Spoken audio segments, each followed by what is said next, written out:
आप किसी से भी अभी जब बात कर रहे होंगे तो एक चीज़ ज़रूर कही जा रही होगी उनकी तरफ से, खासकर डॉक्टर्स की तरफ से, आपके दोस्तों की तरफ से, कि ये फेज़ है, ये निकल जाएगा। और एक उम्मीद की किरण तो तब भी जगी जब प्रधानमंत्री की तरफ से और सरकार की तरफ से ये कहा गया कि अब 18 साल से ज़्यादा वालों को वैक्सीनेशन या वैक्सीन लगाई जाएगी। लेकिन 1 मई में अभी बहुत वक्त है ना, इस बीच बहुत पानी गुजर जाएगा। और 1 मई के बाद भी क्या इतनी बड़ी आबादी को टीका लग पाएगा? ये टीका किस तरीके से उपलब्ध करवाया जाएगा? कितने रुपए में मुहैया कराया जाएगा? इन सारे सवालों का जवाब आज सरकार की तरफ से आया। आप सुनिए क्या कहा गया।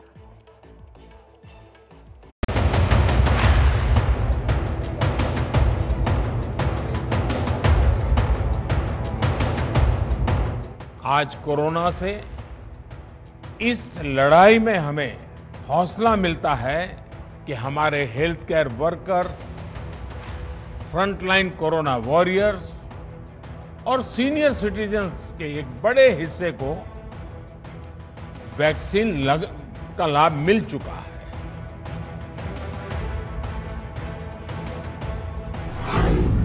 वैक्सीन पर भले ही खूब राजनीति हुई हो, लेकिन यह भी सच है कि वैक्सीन कोरोना से जान बचाने में कारगर साबित हो रही है। सबसे पहले आपको एक आंकड़ा दिखाते हैं कि कैसे वैक्सीन लगने के बाद संक्रमण भी कम हो रहा है। केंद्र सरकार के मुताबिक देश में कोवैक्सीन की कुल 1 करोड़ 10 लाख डोज लगी हैं, जिसमें से 93,56,000 लोगों को पहली डोज लगी और इसमें से 4,208 यानी 0.04% लोग ही पॉजिटिव हुए और इस तरह से 17,37,000 लोगों को दूसरी डोज लगी और इसमें से भी सिर्फ 695 लोग यानी 0.04% लोग ही पॉजिटिव हुए। इसी तरह कोविशील्ड की अब तक 11 करोड़ 60 लाख डोज लगी हैं, जिसमें से 10 करोड़ 3 लाख लोगों को पहली डोज लगी और इनमें से सिर्फ 17,145 लोग ही पॉजिटिव हुए यानी करीब 0.02%। जबकि 1 करोड़ 57 लाख लोगों को दूसरी डोज लगी और इसमें से 5,014 लोग ही कोरोना संक्रमित हुए यानी 0.03%। अगर वैक्सीन लगाने के बाद कोविड आता भी है तो वो सीवियर डिजीज की तरफ हमें नहीं लेके जाता और सीवियर डिजीज के जो कॉन्सिक्वेंसेस है उसके बाद के उस तरफ नहीं ले जाता। ये हम ओवरऑल सारे वैक्सीन ने जो करके दिखाया है आज तक सब देशों में, उसके पॉइंट ऑफ व्यू से कह रहे हैं। वैक्सीन को लेकर आज एक अच्छी खबर यह भी आई कि भारत बायोटेक की Covaxin double mutant corona variant के खिलाफ प्रभावी है। भारत में दूसरी लहर में ज्यादातर केस इसी डबल म्यूटेंट के हैं। इसके अलावा ब्राजील, यूके और दक्षिण अफ्रीका के वेरिएंट पर भी ये वैक्सीन असरदार है। भारत बायोटेक और Indian council of medical research ने कोवैक्सीन के तीसरे फेज के क्लिनिकल ट्रायल की अंतरिम रिपोर्ट जारी की है, जिसमें कहा गया है कि कोवैक्सीन को क्लिनिकली 78% और कोरोना से गंभीर रूप से प्रभावित मरीजों पर 100% तक प्रभावी बताया गया। कंपनी वैक्सीन की अंतिम रिपोर्ट जून में जारी करेगी। तीसरे फेज की स्टडी में 18 से 98 साल के बीच के 25,800 लोगों को शामिल किया गया। वैक्सीन के नए नतीजों का मतलब यह हुआ कि कोवैक्सीन कोरोना के सभी वेरिएंट्स के खिलाफ लड़ने में प्रभावी पाई गई है। कोरोना के खिलाफ वैक्सीन की इसी प्रभावी क्षमता को देखते हुए सरकार ने अब 18 साल से ऊपर के सभी लोगों को वैक्सीन देने का फैसला किया है। 1 मई के बाद से 18 वर्ष के ऊपर के किसी भी व्यक्ति को वैक्सीनेट किया जा सकेगा।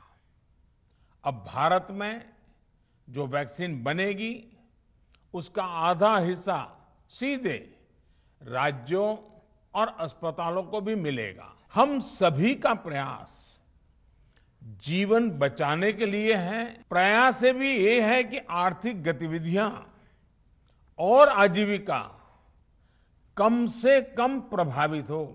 प्रयास का तरीका यही रखा जाए। आज केंद्र सरकार ने वैक्सीनेशन के इस प्रोग्राम को लेकर विस्तार से जानकारी दी और कई अहम सवालों का जवाब दिया। जैसे सवाल यह है कि वैक्सीन का दाम क्या होगा। कि जो वैक्सीन मैन्युफैक्चरर्स हैं वो 50% जो उनका मंथली डोजेज है वो भारत सरकार को उपलब्ध कराएंगे और जो रिमेनिंग 50% है वो उसको भारत सरकार के अलावा अन्य चैनल्स में उपलब्ध करा सकेंगे। दूसरी महत्वपूर्ण बात यह है कि वैक्सीन के मैन्युफैक्चरर्स 1 मई से पहले एक ट्रांसपेरेंट तरीके से अपने दाम या मूल्य घोषित करेंगे। या तो अस्पतालों को वैक्सीन मिलेगी प्राइवेट सेक्टर में जो हैं, या राज्य सरकारों को वैक्सीन मिलेगी। इसका अर्थ ये नहीं है कि वैक्सीन खुले बाजार में किसी केमिस्ट या फार्मासिस्ट की दुकान पर उपलब्ध हो जाएगी। राज्य सरकारों से के माध्यम से जो भारत सरकार की प्रोक्योर की हुई वैक्सीन प्राइवेट अस्पतालों को उपलब्ध कराई जाती थी, अब वो उपलब्ध नहीं होगी। जो भी प्राइस प्राइवेट अस्पताल चार्ज करेंगे वैक्सीनेशन के लिए, उसकी मॉनिटरिंग की जाएगी। सवाल ये है कि क्या प्राइवेट अस्पतालों में 250 रुपए में वैक्सीन नहीं मिलेगी? वो व्यवस्था जिसके तहत राष्ट्रीय कोविड वैक्सीनेशन कार्यक्रम में प्राइवेट अस्पताल 250 रुपए तक प्रति डोज चार्ज कर सकते थे, वो व्यवस्था समाप्त हो जाएगी। तो अब केवल 2 व्यवस्थाएं रहेंगी। भारत सरकार द्वारा आपूर्ति किए गए वैक्सीन के आधार पर संचालित वैक्सीनेशन सेंटर निःशुल्क वैक्सीन उपलब्ध कराएंगे।